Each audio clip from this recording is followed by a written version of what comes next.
आज हम देखेंगे सौरा जनजाति। सौरा एक जनजाति। प्राकथन छत्तीसगढ़ राज्य की जनजातीय विशिष्टता राज्य एवं देश के जनजातीय मानचित्र में अपना एक विशिष्ट स्थान रखती है। साथ ही इनकी जीवन शैली, निवास, भाषा, बोली, रहन सहन, सामाजिक, आर्थिक एवं धार्मिक जीवन शैली अन्य समुदायों से पृथक दिखलाई पड़ती है। ऐसे समुदायों हेतु भारतीय संविधान में उनके समग्र एवं सतत विकास हेतु अनेक प्रावधान किए गए हैं। तदनुरूप छत्तीसगढ़ शासन द्वारा भी इन समुदायों को सामाजिक, आर्थिक, शैक्षणिक, स्वास्थ्यगत क्षेत्र में विकास के साथ साथ उनके सांस्कृतिक जीवन शैली संरक्षण एवं संवर्धन हेतु निरंतर प्रयत्नशील हैं। राज्य में निवासरत जनजातीय समुदायों में सौरा एक प्रमुख जनजातीय समुदाय है जो छत्तीसगढ़ राज्य के महासमुंद, रायगढ़, जशपुर, जांजगीर चांपा, बलौदाबाजार, धमतरी, बस्तर आदि जिलों में निवासरत है। सौरा समुदाय में नाग, बाघ, नायक, सूर्यवंशी, भोई, सबर, कलिया, विशाल, बुड़ेक आदि गोत्र नाम पाए जाते हैं। यह पितृवंशीय समुदाय है। सौरा जनजाति की आर्थिक अर्थव्यवस्था मुख्यतः कृषि, वनोपज संकलन, मजदूरी आदि पर आधारित है। इनमें दूल्हा देव, महालक्ष्मा, करिया, ध्रुवा, मंगला माता, कंकालीन माता, भैंसासुर, समलाई, सबर एवं पूर्वज की पूजा की जाती है। अक्ति, हरियाली, पोला, नवाखाई, रथ यात्रा, नवरात्र, दशहरा, दीपावली आदि इनका प्रमुख त्यौहार है। ये हैं सौरा जनजाति की महिला एवं पुरुष। परिचय। सौरा जनजाति छत्तीसगढ़, ओडिशा, आंध्र प्रदेश, पश्चिम बंगाल, बिहार में निवासरत एक जनजाति है। भारत सरकार द्वारा विभिन्न राज्यों के लिए अनुसूचित जनजाति की सूची जारी की गई है। छत्तीसगढ़ राज्य के लिए अनुसूचित जनजाति की सूची में 42 जनजातीय समुदाय एवं उनके उपजातियों को अधिसूचित किया गया है। इनमें अनुक्रमांक 41 में शौर या सौरा शामिल है। रसेल एवं हीरालाल के अनुसार 1916 के अनुसार इस समुदाय को बिलासपुर के शिवरी नारायण से भारत की जंग से आगे नहीं लिखा है। सौरा जनजाति प्रमुख रूप से छत्तीसगढ़ राज्य के महासमुंद, रायगढ़, बलौदाबाजार, जांजगीर चांपा, जशपुर में तथा बिलासपुर, धमतरी एवं बस्तर जिले में अल्प संख्या में अन्य समुदायों के साथ निवासरत है। यह जनजाति राज्य में वर्तमान में कृषकीय जीवन यापन कर रही है। उड़ीसा राज्य के सीमावर्ती जिलों में निवासरत ग्रामों में सौरा जनजाति पर उड़ीसा राज्य की संस्कृति का प्रभाव अत्यधिक दिखलाई पड़ता है। एजरथसन 1906 ने भी उल्लेखित किया कि सौरा सेंट्रल प्रोविंस के क्षेत्र में पाई जाती हैं तथा उक्त अवधि में छत्तीसगढ़ क्षेत्र संबलपुर सहित सेंट्रल प्रोविंस में छत्तीसगढ़ डिवीजन के अधीन था। बस्तर भूषण 1908 में उल्लेख अनुसार सौरा उड़ियान से आया हुआ समुदाय है। तो सौरा जो है जशपुर, रायगढ़, जांजगीर चांपा, बलौदाबाजार और महासमुंद क्षेत्र में निवास करता है। भारत की जनगणना 2011 के अनुसार छत्तीसगढ़ राज्य में सौरा जनजाति की कुल जनसंख्या 1,30,907 है, जिनमें पुरुष जनसंख्या 64,769 और स्त्री जनसंख्या 65,940 है। इनमें स्त्री पुरुष लिंगानुपात 1,019 है। सौरा जनजाति की राज्य में साक्षरता 56.64% है, जिनमें पुरुष 66.42% साक्षर हैं और महिलाएं 47.03% साक्षर हैं। छत्तीसगढ़ में मुख्यतः उड़ीसा से जुड़े हुए सीमावर्ती क्षेत्रों में निवास करने के कारण सौरा जनजाति की बोली पर उड़िया भाषा का विशेष प्रभाव देखा जा सकता है। सौरा समुदाय ऑस्ट्रिक भाषा परिवार, कोलरियन एवं मुंडारी भाषा समूह बोलते हैं। तो जो सौरा समुदाय है ऑस्ट्रिक भाषा, कोलियारिन एवं मुंडारी भाषा समूह बोलते हैं। पूर्व प्रकाशित साहित्यों के अनुसार सौरा समुदाय की बोली जो है सबर है। महासमुंद और रायगढ़ जिलों के लोग संबलपुरी एवं जांजगीर चांपा, बिलासपुर के लोग छत्तीसगढ़ी के लरिया एवं बिलासपुर उपबोलियों का प्रयोग करते हैं। लरिया एवं संबलपुरी। शारीरिक दृष्टि से सौरा सामान्य कद काठी के होते हैं। सामान्य इनके त्वचा का रंग सांवला या गेहुआ होता है। उत्पत्ति। सौरा सवर कोलेरियन समूह से व्युत्पन्न समुदाय है। सौरा लोग अपनी उत्पत्ति रामायणकालीन सबरी से मानते हैं। रामायणकालीन सबरी से कौन मानते हैं अपनी उत्पत्ति? सौरा। अतः सबरी को ही सवर या सवर जनजाति का पूर्वज माना जाता है। महाभारत में भी सवर जाति का उल्लेख है। सौरा जनजाति की उत्पत्ति के संबंध में अनेक धारणाएं प्रचलित हैं। सामाजिक मान्यता अनुसार सौरा जनजाति की उत्पत्ति उड़ीसा के नीलगिरी क्षेत्र के नीलगिरी जंगल से मानी जाती है, जहां एक सवर बैठे थे जिनके प्रमुख जारा सवर के नाम से जाना जाता है। जारा सवर के दो पुत्र थे। एक पुत्र का नाम विश्वा सवर और दूसरे पुत्र का नाम वसु सवर था। जारा सवर नील माधव भगवान की गोपनीय पूजा करते थे। कुछ वर्ष बाद जारा सवर ने अपने दोनों पुत्र का विवाह कर दिया। विवाह से कुछ वर्ष पश्चात विश्वा सवर का एक पुत्र ललित तथा एक पुत्री ललिता हुई। दूसरे पुत्र वसु के 80 पुत्र हुए। कुछ वर्ष पश्चात जारा सवर की मृत्यु हो गई। पिता की मृत्यु के बाद बड़ा पुत्र विश्वा सवर नीलमाधव की गोपनीय पूजा करने लगा। कुछ माह बीत जाने के बाद विश्वा सवर के पुत्र ललित सवर की मृत्यु हो गई। पुत्र की मृत्यु के बाद भी विश्वा सवर ने गोपनीय पूजा को जारी रखा। तब वसु सवर ने अपने बड़े भाई विश्वा सवर से कहा कि अब आपकी एक ही पुत्री संतान है, जिसके बाद भी आप नीलमाधव भगवान की पूजा करते हैं, और मेरे 80 पुत्र हैं। बड़ा परिवार होने के कारण गुजर बसर करने में असुविधा हो रही है। तब छोटा भाई वसु सवर बात को स्वीकार किया। फिर वसु सवर जंगल में उतरकर नीचे समतल भूमि में बांस की झोपड़ी बनाकर सर्वप्रथम एक मिट्टी का चूल्हा बनाया और उसमें दूल्हा देव का पूजा कर रसोई करना प्रारंभ किया। समतल भूमि में कोदो कुटकी आदि बोकर कृषि का कार्य करते हुए जीवन यापन करने लगे। कुछ वर्षों बाद जब वसु सवर के 80 पुत्र विवाह योग्य हुए तो उनका विवाह सवर जाति की कन्या से करा दिया तथा उन्हें अपने परिवार के साथ जीवन यापन करने को कहा। इस प्रकार वसु सवर के 80 पुत्रों का परिवार 80 घर सवर सवरा कहलाए और 80 गोत्र में बट गए। एक अन्य मान्यता अनुसार नारायण के अधजले शरीर को जिस स्थान पर रखकर जारा नित्य पूजा किया करते थे वह स्थान सबरी नारायण, वर्तमान में सिवरी नारायण कहलाए। सिवरी नारायण सौरा लोगों की उत्पत्ति का स्थल माना जाता है, जो वर्तमान में एक पवित्र एवं महत्वपूर्ण स्थल है। बसाहट एवं आवास। सौरा जनजाति के अधिकांश ग्राम जनजातीय जीवन शैली एवं कस्बाई शैली के मध्य की कड़ी के रूप में दिखलाई देते हैं, परंतु कुछ क्षेत्र में ये दुर्गम स्थानों में भी रहते हैं। ग्राम के बसाहट में लगभग सभी ग्रामों में समानता दिखाई देती है। सौरा ग्राम आयताकार, गोलाकार या लंबवत रूप में बसा होता है। इनके ग्राम में बरगद, पीपल, इमली, आम, मुनगा, जामुन, नीम, बेर आदि के वृक्ष पाए जाते हैं। आवागमन हेतु ग्राम में छोटी सड़कें होती हैं।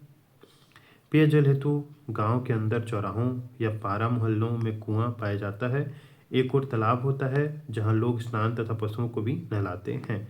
इनके निवासित क्षेत्रों को ग्राम में सौरा पारा आदि के नाम से जाना जाता है। सौरा समुदाय अन्य जनजातियों पिंजवार, कवर, कोंद आदि के साथ वन क्षेत्रों के ग्रामों में निवास करते हैं। ग्राम में अन्य जातियों जैसे अघरिया, कोलता, अहीर, धोबी, लोहार आदि भी रहते हैं। सौरा जनजाति अपनी आवश्यकता अनुसार घरों का निर्माण स्वयं करते हैं। घर निर्माण हेतु शुभ दिन जैसे गुरुवार, सोमवार आदि को घर में के मुख्य व्यक्ति द्वारा भूमि पूजन का कार्य किया जाता है। घर बनाने के जगह पर पानी, गुलाल, धूप, नारियल, अगरबत्ती आदि लेकर जाते हैं। सर्वप्रथम उस स्थान पर पानी छिड़क कर आग रखते हैं। तत्पश्चात आग में होम धूप गुड़ डालते हैं। देवी देवताओं का सुमिरन कर नारियल फोड़ते हैं। आर्थिक स्थिति परिवार में सदस्य संख्या आदि के आधार पर मकान पर छोटा व बड़ा होता है। मकान प्रायः कच्चा या अधपका होता है। दरवाजे के लिए लकड़ी का बना चौखट व कपाट, फाटक, किवाड़ लगाते हैं। सौरा जनजाति में रसोई घर अलग होता है जिसमें खाना बनाने का कार्य किया जाता है। मकान के बीच में अनाज रखने के लिए कोठी होती है। ये चूल्हा उनका, ये रसोई घर। वह कमरों को 2 भागों में बांटने का कार्य भी करता है। बैल गाय, बैल, बकरी, पालतू पशुओं को रखने के लिए मुख्य मकान से लगा हुआ एक कोठी बनाते हैं। सौरा लोग प्रमुख रूप से कृषि कार्य में उपयोग हेतु गाय, बैल, भैंस इत्यादि का पालन करते हैं तथा विशिष्ट अवसर पर धार्मिक कर्मकांडों के उद्देश्य से बकरी आदि भी पालते हैं तथा इनके मुख्य आवास से लगा हुआ कोठा बनाया जाता है। घर के मुख्य भाग में अपने आराध्य देवी देवता एवं पितृदेव का स्थान रखते हैं। इनके आवास से लगी साग भाजी उगाने के लिए बाड़ी होती है। यह बाड़ी पूजा का स्थल और ये उनका कोठा। भौतिक संस्कृति। घरेलू उपयोग की वस्तुओं में भोजन बनाने के लिए मिट्टी, एल्यूमीनियम, लोहे, पीतल आदि के बर्तनों का उपयोग करते हैं। अनाज पीसने के लिए, कूटने के लिए जांता, ढेकी का उपयोग सभी घरों में किया जाता है, लेकिन वर्तमान में यह कम देखने को मिलता है क्योंकि अब धान कूटने और अनाज पीसने के लिए हालर मिल का उपयोग होने लगा है। रसोई घर में दो मईहा, दो मुँह वाले चूल्हा, दो मुँह वाले मईहा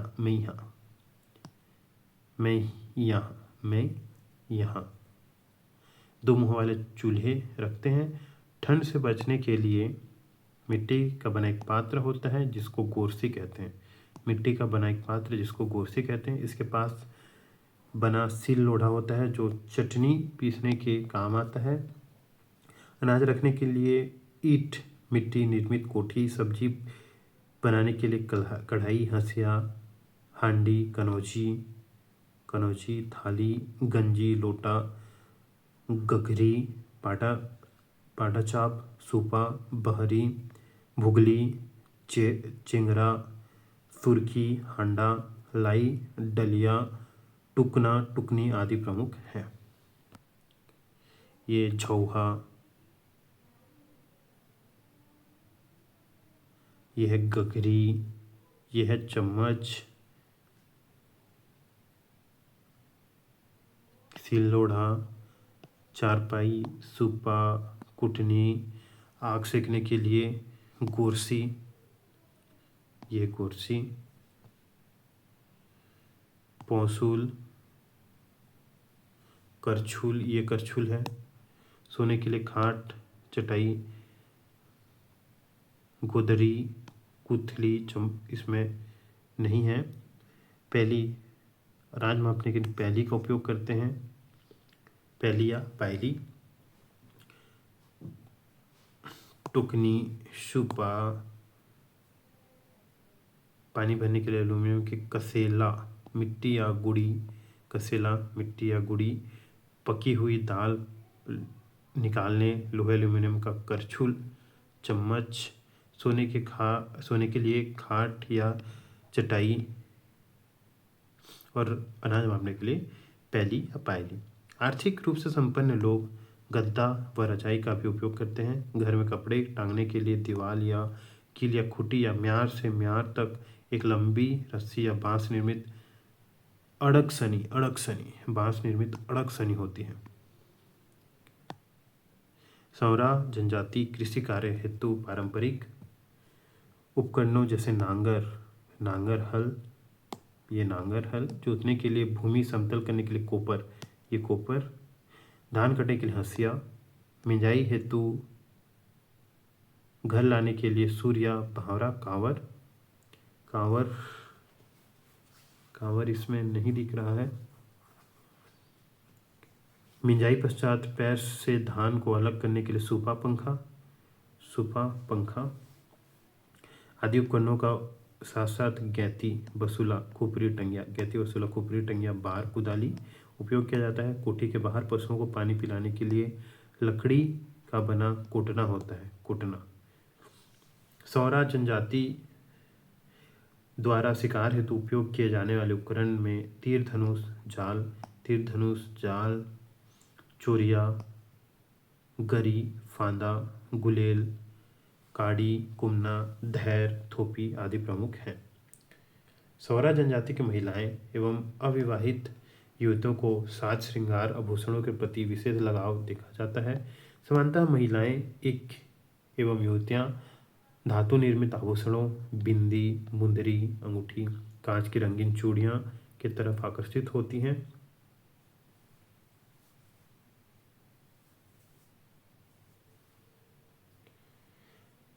आभूषणों में सौरा जनजाति की महिलाएं एवं युवतियां करधन, सौता, साटी, बिछिया, खिनवा माला आदि धारण करती हैं।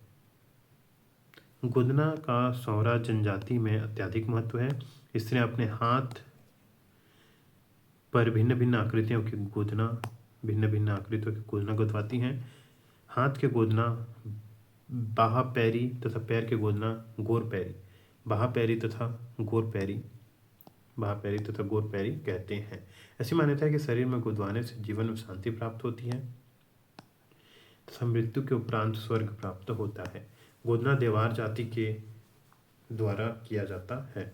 इनके बदले उन्हें अनाज, नगद या दोनों ही प्रकार का सेवा मूल्य दिया जाता है। वाद्य यंत्र में ढोलक, मांदर, मंजीरा, झांझ आदि प्रमुख हैं। इनका उपयोग तीज त्योहार, धार्मिक उत्सवों, लोक नृत्यों में किया जाता है। परिधान: सौरा लोग का वस्त्र विन्यास गांवों में रहने वाले अन्य जनजातियों की भांति होता है।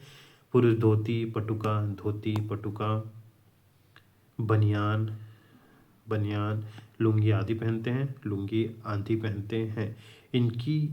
जिनकी आर्थिक स्थिति अच्छी होती है, वो शिक्षित हैं, वे पायजामा, पैंट, जीन्स, टी शर्ट, कमीज आदि का उपयोग करते हैं। वृद्ध पुरुष कार्य के समय प्रायः सलूगा, कंडी, बंडी पहनते हैं। बाहर जाते समय धोती व सिर पर कहीं पगड़ी भी बांधते हैं। वयस्क स्त्रियां लुगड़ा व पोलका पहनती हैं। वर्तमान में लड़कियां फ्रॉक, स्कर्ट, सलवार सूट पहनती हैं। वृद्ध महिलाएं केवल लुगड़ा, साड़ी पहनती हैं। ब्लाउज का उपयोग नहीं करती। सौरा जनजाति के लोग मेहर जाति का बनाया हुआ वस्त्र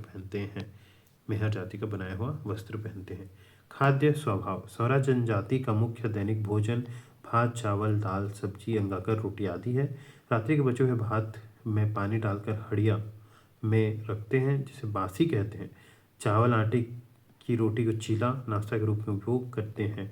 सौरा जनजाति मौसमी सब्जियों जैसे कुम्हड़ा, तरोई, लौकी, मूली, लाल भाजी, अमारी, बोहार, चेंज भाजी के साथ साथ वनों में प्राप्त फुटू, करील, मोहा आदि का संकलन कर उपभोग करते हैं। नदी नाले से पकड़ी हुई मछलियाँ अधिक मात्रा में होने पर इसको आग में भूनकर सुखा कर रखते हैं, जिसे सब्जियों की अनुपलब्धता होने पर उपभोग करते हैं, जिसे सुक्सी कहा जाता है। इसी प्रकार करील को भी सुखा कर रखते हैं, जिसे बाद में उपयोग में लाते हैं। सौरा परिवारों द्वारा नींबू, आम अचार या चटनी, साग भाजी में आम के खुला का सेवन भी किया जाता है। त्योहारों में उपलब्धता के अनुसार बकरा, मुर्गा आदि का भी उपभोग करते हैं। पुरुष मुख्य रूप से बीड़ी, तंबाकू व गुड़ाखू आदि का सेवन करते हैं। मदिरा पान सौरा जाति पंचायत की ओर से प्रतिबंधित है, लेकिन वर्तमान परिवेश में त्योहारों, उत्सवों व संस्कारों आदि में मद का भी सेवन करने लगे हैं। कुछ महिलाएं मात्र तंबाकू व गुड़ाखू का सेवन करती हैं। वर्षा काल में खेती, नाले या नदी से मछलियों का शिकार एवं घोंघे का संग्रहण कर उनका भी उपभोग करते हैं। सौरा जनजाति में विशिष्ट त्योहारों एवं धार्मिक कर्मकांडों में सामान्य भोजन के अतिरिक्त माड़ा, स्वाली, अरसा, चीला जैसे पकवान बनाए जाते हैं तथा अपने इष्ट देव को अर्पित कर भोजन स्वरूप उपभोग करते हैं। आर्थिक जीवन: सौरा जनजाति का आर्थिक जीवन मुख्य रूप से कृषि पर निर्भर है। इसके अतिरिक्त अन्य कार्य कृषि, मजदूरी, वनोपज संग्रहण, पशुपालन, शिकार, मछली पकड़ना व नौकरियां करते हैं। सौरा जनजाति में कृषि कार्य का प्रारंभ माह जून जुलाई एवं फसल कटाई माह अक्टूबर नवंबर में किया जाता है। फसल कटाई कर कटे हुए धान की मिंजाई सामान्यतः परंपरागत दौरी या बेलन से करते हैं। वर्तमान में ट्रैक्टर का उपयोग भी किया जा रहा है। धान इनकी प्रमुख फसल है। इसके अतिरिक्त उड़द, मूंग, कोदो, जोंधरा, अरहर, मूंगफली, चना, तिउरा आदि भी बोते हैं। वर्तमान में जिनके पास ट्यूबवेल की सुविधा है, वे धान के साथ साथ सब्जियों का भी उत्पादन करते हैं। वर्षा काल में घर की बाड़ी में मौसमी सब्जियां जैसे फूलगोभी, लौकी, कुम्हड़ा, खीरा, भिंडी, तरोई, सेम, करेला, मिर्च, टमाटर, बैगन आदि उगाए जाते हैं, जिनका उपयोग उपभोग के साथ साथ विक्रय कर अर्थोपार्जन भी किया जाता है। सौरा जनजाति अन्य जनजातियों की भांति वनोपज संकलन कर बाजार में बेचते हैं। वनों में उपलब्धता अनुसार आंवला, तेंदुपत्ता, तेंदू, चार, चिरौंजी, गोंद, महुआ आदि का संकलन करते हैं। महुआ, चार, चिरौंजी आदि का संकलन करते हैं। वनोपज संकलन में प्रायः स्त्री व बच्चों की भूमिका विशेष होती है। तेंदुपत्ते के मौसम में महिलाएं भोर होते ही जंगलों में तेंदुपत्ता तोड़ने निकल जाती है। केऊ, कांदा, फूटू, मशरूम आदि का संकलन कर दैनिक उपभोग हेतु उपयोग में लाते हैं। साथ ही उपलब्धता अनुसार उसे सुखाकर भी संग्रहित किया जाता है। सौरा जनजाति के लोग गाय, बैल, भैंस, बकरी, बकरा, मुर्गी आदि पालते हैं। बैल, भैंस आदि के सहयोग से कृषि कार्य किया जाता है, जबकि बकरी, मुर्गी आदि का उपयोग विक्रय के साथ साथ अतिथि सत्कार, धार्मिक उद्देश्यों हेतु पाला जाता है। वर्तमान में सौरा जनजाति में कुछ लोग पढ़ लिख कर सरकारी कार्यालयों में विभिन्न पदों पर कार्यरत है। सौरा जनजाति हिरण, बारहसिंघा, जंगली सुअर, खरगोश आदि का शिकार प्राचीन समय में करते थे। वर्तमान में सौरा लोगों में शिकार करने में कमी आई है। सौरा जनजाति मत्स्य खेत भी करते हैं। वर्षा ऋतु में नदी, नाले मछलियाँ, चोरिया, धीर, कुमना, बेंदा, कुमना, बेंदा आदि लगाकर पकड़ते हैं। मछली पकड़ने का कार्य पुरुष तथा स्त्री दोनों करते हैं। मछली को भून कर धूप में सुखाकर सुक्सी बनाया जाता है। सामाजिक संरचना। मनुष्य एक सामाजिक प्राणी है। मनुष्य को अपना जीवन सार्थक और सफल बनाने के लिए समाज में रहना अत्यंत आवश्यक है। जीवन में विभिन्न प्रकार की आवश्यकताओं की पूर्ति समाज में रहकर ही पूरा किया जा सकता है। सौरा जनजाति की भी सामाजिक संरचना में गोत्र समूह, नातेदारी, परिवार तथा अंतरजातीय संबंधों में विभक्त है। इनमें उपजाति संबंधी अवधारणा नहीं है। सौरा जनजाति के गोत्र नाम जीव जंतु या पेड़ पौधे आदि पर आधारित होते हैं, जो नाग, सांड, राजहंस, बाघ, बीसी, बहावल, वर्गे, मलिक, वनभैंसा, शाही, भोई, कछुआ आदि हैं। एक गोत्र के समस्त सदस्य आपस में भाई बंधु का संबंध रखते हैं, एक ही पूर्वज के वंशज मानते हैं। एक गोत्र के सदस्य अपने को आपस में भाई कहते हैं। यह एक बहिर्विवाही समुदाय है, अर्थात एक गोत्र में विवाह नहीं होता। बहिर्विवाही समुदाय अर्थात एक गोत्र में विवाह नहीं होता। वैवाहिक रिश्ते तय करते समय हमेशा भिन्न गोत्र की लड़की या लड़का या लड़की लाते हैं। पारिवारिक बंधन दृढ़ होता है। इनमें संयुक्त परिवार की प्रथा है, किंतु अब धीरे धीरे संयुक्त परिवार विघटित होकर केंद्रीय परिवार का स्वरूप ले रही है। वर्तमान में सौरा जनजाति के परिवार प्रायः केंद्रीय परिवार हैं, जिनमें पति, पत्नी तथा उनके अविवाहित बच्चे के साथ रहते हैं। परिवार के सदस्य मुखिया का आदर करते हैं। नातेदारी और रिश्तेदारी का परिवार में सम्मान किया जाता है। उनसे शादी विवाह आदि संबंध स्थापित किया जाता है। तीज त्योहार, धार्मिक अनुष्ठान, विवाह, जन्म, मृत्यु आदि अवसरों पर उनकी सहभागिता आवश्यक मानी जाती है। सौरा जनजाति में रक्त संबंध एवं विवाह संबंधी नातेदारी पाई जाती है। माता पिता, दादा दादी, भाई बहन, पिता के बड़े भाई, चाचा आदि रक्त संबंधी हैं। मामा मामी, भाभी, जीजा साला, देवर देवरानी, सास ससुर, जेठ जेठानी आदि विवाह संबंधी नातेदारी है। सौरा परिवारों में परिहास एवं परिहार संबंधों का पालन किया जाता है। कुछ रिश्तेदारों में आपस में हंसी मजाक का संबंध भी पाया जाता है। जीजा, साली, साला, भाभी के भाई बहन, दादा दादी, नाती नातिन, समधी समधिन आदि परिहार संबंध में दो रिश्तेदार आपस में कुछ दूरियां बना कर रखने की कोशिश करते हैं। सौरा जनजाति में छोटे भाई की पत्नी अपने जेठ से, भांजा बहू, मामा ससुर आदि से किसी माध्यम से बात करती है। एक दूसरे को स्पर्श नहीं करते हैं। इसी प्रकार पुरुष भी अपनी पत्नी की बड़ी बहन को स्पर्श नहीं करते, किंतु आपस सामाजिक दूरी बनाकर बात कर सकते हैं। सौरा जनजाति पितृसत्तात्मक पितृवंशीय समुदाय है। विवाह पश्चात एक दो संतानें हो जाने पर सभी भाई अलग अलग रहने लगते हैं। संपत्ति का बंटवारा भी भाइयों में बराबर बांट दिया जाता है। सौरा जनजाति में अंतरजातीय संबंध भी पाया जाता है। विवाह, जन्म एवं अन्य सामाजिक अवसरों पर स्वयं की जाति के लोगों के साथ खान पान, सामाजिक रूप में होता है। साथ में ग्राम के निवासरत अन्य जाति जैसे गोड़, बिंजवार, कोलता, राउत आदि को भी बंधुत्व के भाव से खान पान के लिए आमंत्रित किया जाता है। सौरा जनजाति बिंजवार, गोंड, कंवर, कोंद आदि जातियों को समकक्ष जाति मानती है। ब्राह्मण की सेवा सौरा समाज में सामाजिक रूप से नहीं ली जाती है, किंतु नई की सेवा कुछ विशिष्ट अवसरों पर ली जाती है। जीवन संस्कार। सौरा जीवन में गर्भवती महिलाओं को पेड़ों पर चढ़ना, अधिक बोझ न उठाना आदि निषेधों का पालन करना पड़ता है।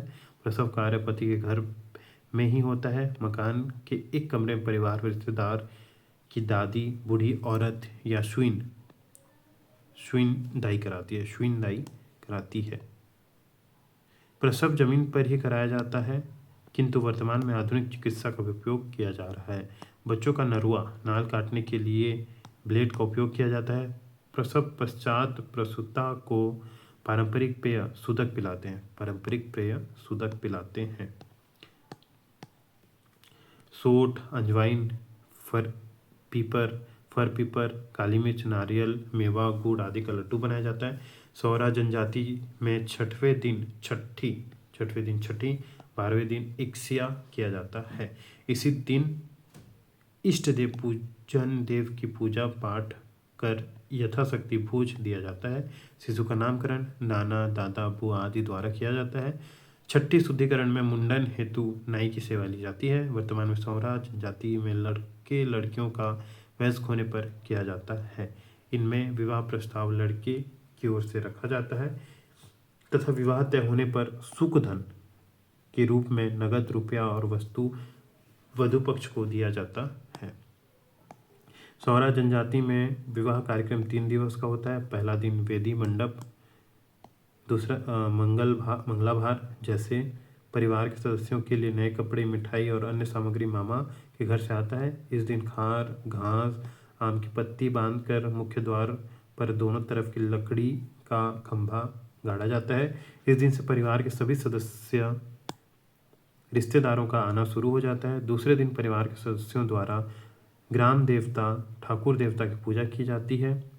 वर वधु के जीजा के द्वारा मड़ुआ डारा लाया जाता है। वर वधु के जीजा द्वारा मड़ुआ डार लाया जाता है।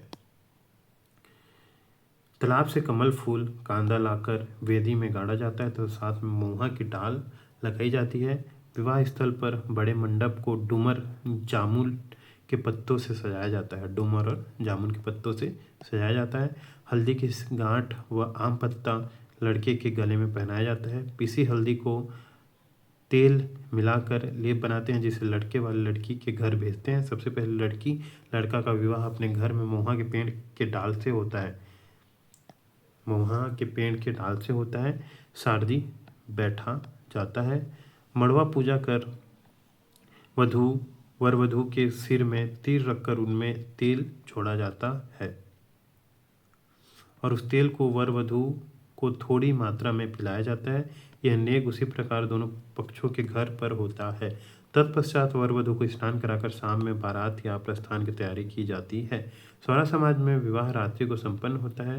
विवाह संस्कार गणिक के द्वारा संपन्न कराया जाता है।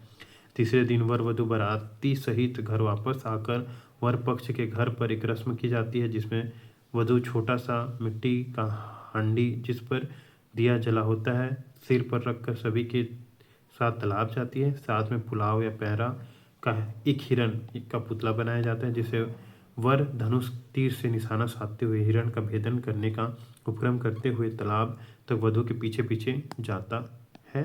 तालाब पहुंचकर वहां वधु का परिधान वर का परिधान वधु द्वारा पहनकर स्नान किया जाता है। फिर घर आकर दोपहर का भोजन कराकर विवाह संपन्न माना जाता है। सौरा जनजाति में विधवा विवाह, चूड़ी विवाह, उड़रिया, घरचियाँ विवाह, मामा फूफू के लड़का लड़की से विवाह आदि सामाजिक मान्यता प्राप्त संबंध है। इनमें वधु मूल्य प्रथा प्रचलित है, जिसे धनिया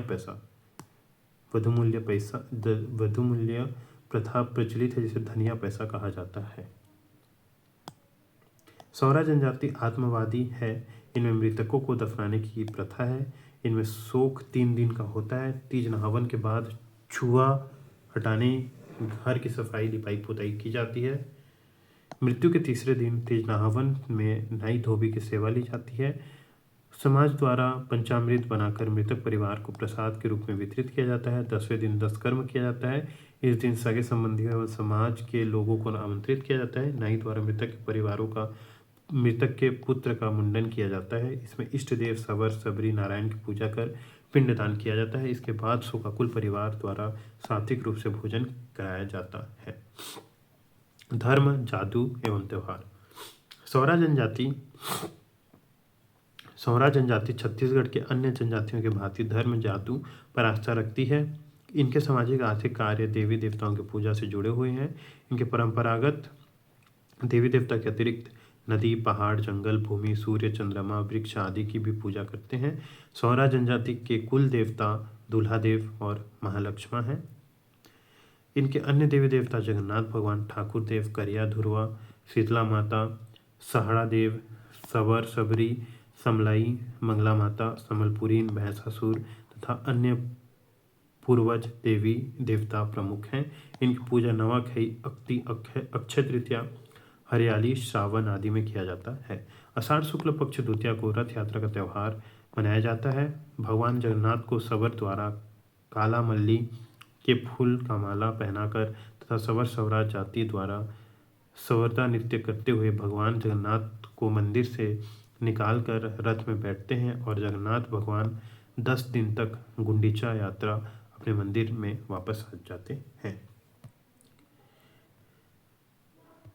इसमें भादो अथवा कुंवार माह में प्रारंभ नया अन्न पर नवाखई का त्यौहार मनाया जाता है। इस दिन कुरई पान के पत्तल का दोना बनाकर नया धान को कूट कर महीन पीसा जाता है। इसमें गुड़ मिलाकर अरसा श्वाली बनाया जाता है, जिसे मंगला, दूल्हा देव, ठाकुर देव को अर्पित करते हैं। उसके पश्चात प्रसाद को परिवार के सभी सदस्य खाते हैं। नवाखई त्यौहार के बाद इनमें चौर धोनी त्यौहार का भी विशेष महत्व है। एक निश्चित तिथि पर नए चावल को प्रथम बार धोकर एवं इसमें गुड़ मिलाकर अपने इष्ट व पूर्वज देव को अर्पित किया जाता है तथा इसके बाद ही सौरा जाति में नए चावल को धोकर भोजन बनाया जाता है। सौरा जनजाति में उक्त के अतिरिक्त अक्ति, अक्षय तृतीया, हरियाली, पोला, पुष्पुनी, छेरछेरा, जात्रा या रथ यात्रा, दशहरा, दीपावली, फागुन आदि त्यौहार भी मनाया जाता है। सौरा जनजाति में अगहन चैत महीने में होने वाले धार्मिक अनुष्ठानों में देवी देवताओं को पूजई बकरा मुर्गी दी जाती है। इनमें सुअर पालन व सुअर का भोजन निषिद्ध है। अस्वच्छता एवं बीमारियों के उपचार हेतु परंपरागत पैगा के द्वारा नाड़ी परीक्षण, झाड़ फूक संबंधी उपचार कराया जाता है तथा सौरा समुदाय के लोग जादू टोना एवं टोटके में विश्वास करते हैं। न्याय व्यवस्था। सौरा जनजाति में भी अन्य जनजातियों की भांति सामाजिक नियंत्रण बनाए रखने हेतु परंपरागत जाति पंचायत पाई जाती है। इनमें जाति पंचायत का स्वरूप क्षेत्र आधार पर निम्नांकित होता है। ग्राम स्तर में जाति पंचायत, क्षेत्रीय स्तर में जाति पंचायत, क्षेत्रीय जाति पंचायत, राज्य स्तर में जाति पंचायत। प्रत्येक ग्राम स्तर में अलग अलग ग्राम स्तरीय जाति पंचायत होता है। सौरा जाति में ग्राम के सामाजिक सदस्यों के विवादों का निपटारा जाति पंचायत में किया जाता है। पूर्व में गौटिया का पद वंशानुगत होता था। वर्तमान में जो व्यक्ति स्पष्टवादी, जानकार एवं न्यायवादी होता है उसे बहुमत से मनोनीत कर जाति पंचायत का प्रमुख बनाया जाता है, जिसे गौटिया या प्रमुख कहा जाता है। गौटिया या प्रमुख कहा जाता है। जाति पंचायत के प्रमुख कार्यों में सगोत्रीय विवाह रोकना, सामाजिक कार्यों के लिए अर्थ एकत्र करना, अंतरजातीय विवाह को रोकना, जाति पंचायत के नियम आदि ग्राम के लोगों को बताना व उसे लागू करवाना, सामाजिक झगड़ों का निदान, जाति में होने वाले सगाई, विवाह आदि प्रसंगों में अपना मत देना होता है। क्षेत्रीय जाति पंचायत का गठन विकासखंड स्तर पर किया जाता है। गांव स्तरीय जाति पंचायतों में फैसला न हो पाने की स्थिति में क्षेत्रीय जाति पंचायत द्वारा ऐसे मामलों का निपटारा किया जाता है। इसके सदस्य प्रत्येक गांव का गौटिया होता है। सभी गांव गौटिया आपस में मिलकर क्षेत्रीय जाति पंचायत के गौटिया, खजांची, पंच, छड़ीदार आदि का चुनाव करते हैं। राज्य स्तरीय जाति पंचायत व्यवस्था में राज्य स्तरीय जाति पंचायत को सर्वोच्च माना जाता है। जब किसी मामले का निपटारा ग्राम या क्षेत्रीय पंचायत स्तर पर नहीं हो पाता तो ऐसे मामलों को राज्य स्तरीय जाति पंचायत द्वारा सुलझाए जाते हैं। जाति पंचायत का कार्य समाज की कुप्रथाओं, अंधविश्वासों, अज्ञानता और अपनी संस्कृति में बनाए रखने तथा इसके साथ साथ समाज के विकास हेतु सामाजिक नियमों का पालन करना होता है। विकास एवं परिवर्तन। सौरा जनजाति में शिक्षण, शहरी संपर्क, संचार के साधन तथा शासकीय प्रयासों के माध्यम से आर्थिक उन्नति की योजना के कारण सामाजिक सांस्कृतिक जीवन में धीरे धीरे विकास एवं परिवर्तन आ रहा है। सौरा निवासी क्षेत्रों में आंगनबाड़ी केंद्र, प्राथमिक एवं आवासीय आश्रमशाला, निःशुल्क गणवेश वितरण, मध्याह्न भोजन योजना, छात्रवृत्ति योजना आदि शिक्षा के प्रसार हेतु संचालित हैं। सौरा जनजाति की आर्थिक स्थिति में सुधार एवं आय के परंपरागत स्रोतों के अलावा अन्य क्षेत्रों में कौशल विकास एवं स्व विकास को अपनाने के दृष्टिकोण से सिलाई प्रशिक्षण, हॉलर मिल और व्यवसाय हेतु अनुदान उपलब्ध कराया गया है। वर्तमान में मुख्य व्यवसाय कृषि होने के कारण भूमि समतलीकरण हेतु आर्थिक सहयोग, कृषि उपकरण, सिंचाई सुविधा, उन्नत बीज विचरण, पशुपालन एवं स्व व्यवसाय हेतु सहायता प्रदान की गई है। स्वशासन द्वारा सिंचाई हेतु असाध्य पंपों का ऊर्जीकरण एवं सौर पंप, विद्युत पंप आदि के माध्यम से स्थायी कृषि में सौरा परिवारों को सहयोग प्रदान किया जा रहा है। साथ ही स्वच्छ पेयजल हेतु हैंडपंप आदि की व्यवस्था की गई है। शासन द्वारा अधोसंरचनात्मक विकास अंतर्गत दूरस्थ एवं अपहुंच ग्रामों को मुख्य सड़क से जोड़ने हेतु सड़क निर्माण का कार्य भी निरंतर जारी है, जिससे आवागमन के साधनों में पूर्व की तुलना में वृद्धि होने के साथ साथ लोगों को अपनी आवश्यकताओं की पूर्ति हेतु समय की बचत के साथ साथ आर्थिक रूप से भी सशक्त करने में सहायक है। तो ये हुआ सौरा जनजाति छत्तीसगढ़ की।